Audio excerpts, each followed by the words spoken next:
Como bien sabemos, la vida cristiana es la gracia de un encuentro. Dios que sale al encuentro del hombre. Dios que sale al encuentro del hombre en su Hijo Jesucristo, que es el camino. No es sobre todo el camino que nos lleva al Padre, es el camino del Padre hacia nosotros. Se ha abierto un camino de Dios hacia el hombre, como lo veíamos ayer en la fiesta de la encarnación del Hijo de Dios, de la Anunciación, cuando Dios envía a su Hijo al mundo. La carne del Verbo es el camino que Dios ha abierto y que estaba cerrado desde Adán y Eva para que Dios pueda llegar a los hombres y los hombres, así lo decía ayer la oración colecta, quedemos divinizados, es decir, podamos por Cristo, que es el único camino que lleva al Padre, podamos regresar a Dios. Y toda la historia de nuestra vida es una historia de continua conversión, de renovación del corazón, el corazón que se va renovando por obra del Espíritu, para dejar de tener un corazón de piedra y tener un corazón vivo, un corazón de carne, un corazón que sea reflejo del corazón de Jesucristo, un corazón que sea el corazón de la Iglesia, que es como el de la Santísima Virgen María, un corazón inmaculado, un corazón virginal, pero también un corazón materno, que engendra vida eterna, que es lo que hace la Iglesia continuamente en sus hijos, y que nos engendra para nacer de nuevo del agua y del Espíritu. En esto consiste la vida cristiana, en irse dejando hacer. Dios es el que obra, y nosotros somos hechura de sus manos. Es el Padre el que toma la iniciativa, Jesucristo es el que nos va configurando a imagen y semejanza suya, para que, igual que Jesús puede decir, quien me ha visto a mí, ha visto al Padre, nosotros podamos decir, el que me ha visto a mí, vosotros y yo, podamos decir, el que me ha visto a mí, ha visto algo de Cristo, Jesucristo, otra vez. Y esta es la obra que realiza en la Santísima Virgen María el Espíritu Santo engendrando a Cristo, y esto es la obra que realiza el Espíritu Santo en la Madre Iglesia engendrándonos a imagen y semejanza de Jesucristo. Pero en el camino de la vida cristiana siempre está la tentación de convertirnos, y creo que la expresión es brillante del Papa Francisco, en una iglesia en personas autorreferenciales, una expresión que él usa mucho, que quiere decir yo soy el centro de mi universo, pero incluso mi propia espiritualidad, yo, mi adoración, mi espiritualidad, es que yo necesito, yo. ¿Y cuál es el drama del hombre? Pues lo que leemos hoy en el capítulo 32 del Éxodo en la primera lectura. Anda, baja de la montaña, le dice Yahvé Dios a Moisés, que se ha pervertido tu pueblo que tú sacaste de Egipto. Pronto se han desviado del camino que yo les había señalado. El camino es Jesucristo. Nos separamos de Jesucristo. Se han hecho un becerro de metal, se postran ante él, le ofrecen sacrificios y proclaman, este es tu Dios, Israel, el que te sacó de Egipto. A veces convertimos en becerro de oro muchas cosas espirituales. Puedo convertir en becerro de oro a mi director espiritual. Puedo convertir en becerro de oro a mi grupo de vida cristiana. El que no entra en el grupo tal o en el movimiento cual, becerro de oro. Es decir, lo mío, yo, lo que yo diga, lo que yo he decidido, porque yo soy el que sabe. El becerro de oro de los bienes materiales, de nuestros propios planes, del apego a nuestros afectos. Cada uno tendrá que pensar en este camino, en este desierto por el que tenemos que atravesar todos, en la perpetua cuaresma que es la vida misma. Cada uno tendrá que preguntarse, ¿qué becerros de oro hay en mi vida que tiene que venir el nuevo Moisés, que es Jesucristo, a destruir? En definitiva, todo pecado es idolatría. Todo pecado es comer de la manzana, no fiarme de Dios, dejarme seducir por la serpiente. A veces será el sexo, otras veces será la vanidad o la codicia, la arrogancia, la prepotencia. el apego a mis propias ideas, incluso a mis ideas espirituales. A mí me llama mucho la atención cuánta gente en esta última temporada discute conmigo, discute con la Iglesia o discute con los obispos o con los sacerdotes. Yo me quedo pensando, si la discusión en vez de religión fuese una discusión sobre astrofísica, la gente discutiría con quienes saben de astrofísica. O sea, hay gente que tiene doctorados en astrofísica y hay gente que tiene doctorados en teología.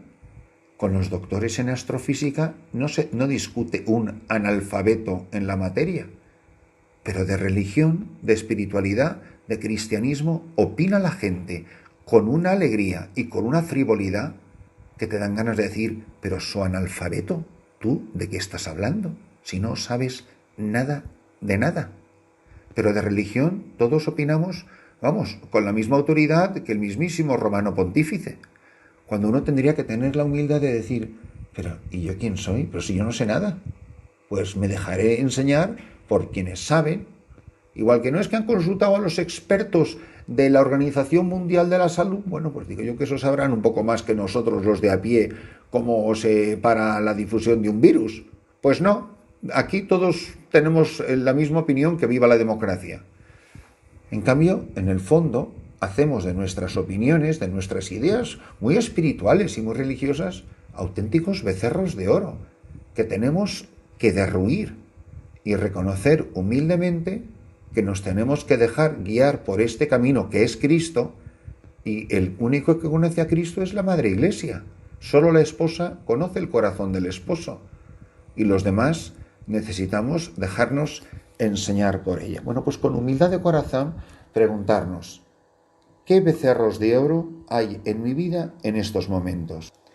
A lo largo de la historia de nuestra vida, seguro que ha habido ídolos, becerros de oro diferentes, y cada uno habrá ido con humildad de corazón permitiendo que la Iglesia nos haya ido acompañando por el camino y ayudándonos a detectar esos becerros de oro, a triturarlos, a hacerlos pedazos, para que en la Cuaresma nos volvamos al Dios vivo. ¿Qué le pasaba a los discípulos de Maús? Que se llevan un tremendo batacazo porque ellos tenían una idea, conocían perfectamente a Jesucristo. Lo que pasa es que no le conocían de nada. Habían estado muy cerca de él. Eran discípulos. Dice que 2 discípulos iban camino de Maús. Iban desanimados, alentados, porque como tenían una idea de Jesucristo que no se había cumplido, pues dieron un portazo, media vuelta, y esto ha sido un desastre. Lo mismo le pasó a los apóstoles. Cuando vieron que esto no era lo que ellos se imaginaban, portazo y a la calle. Y cada uno salió por donde pudo. ¿Por qué? Porque tenían un becerro de oro. Becerro de oro tenía la madre de los Zebedeo, que quería que sus hijos fueran 2 señores muy importantes. Y todo a costa de la religión. Y uno dice, pero ¿cómo puede? Y nosotros escuchamos esos relatos del Evangelio, de las negaciones de Pedro, de las ambiciones de los apóstoles, y meneamos la cabeza como diciendo, pero qué gente más bruta, pero ¿qué tenían en la cabeza? Si es que cómo no eran más humildes. Pero si esto nos pasa a nosotros continuamente, a lo mejor en otro sentido, en otro orden de cosas, de otra manera, pero nosotros tenemos también que pararnos a pensar cuáles son los becerros de oro a los que nosotros nos postramos, ante los que nosotros cometemos idolatría.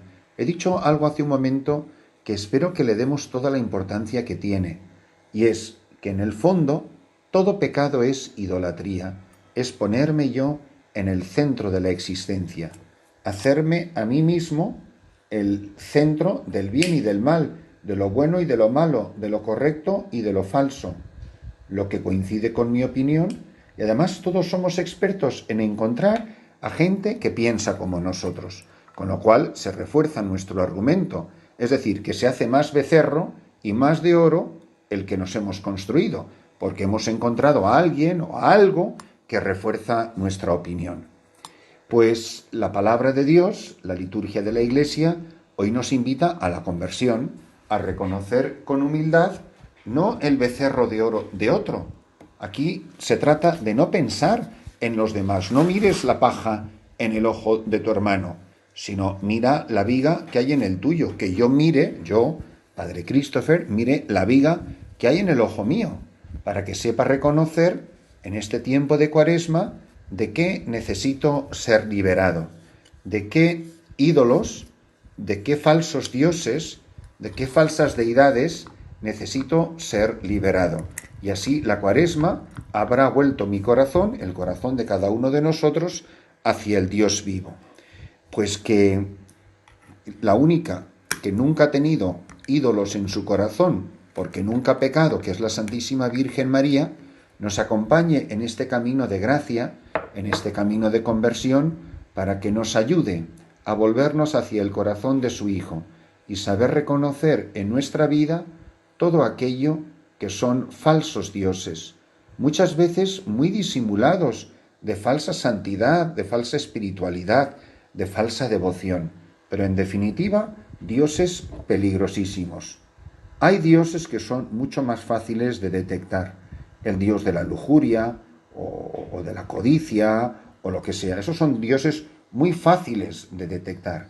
Pero hay ídolos, falsos dioses, hay becerros de oro que con falsa capa de espiritualidad, en el fondo lo que encierran es muchísima soberbia. Y eso es el ídolo, ese es el ídolo más difícil de derrumbar. Que el Señor nos conceda descubrirlo para que nuestro corazón se vuelva, como el de la Virgen María, siempre hacia el Dios vivo.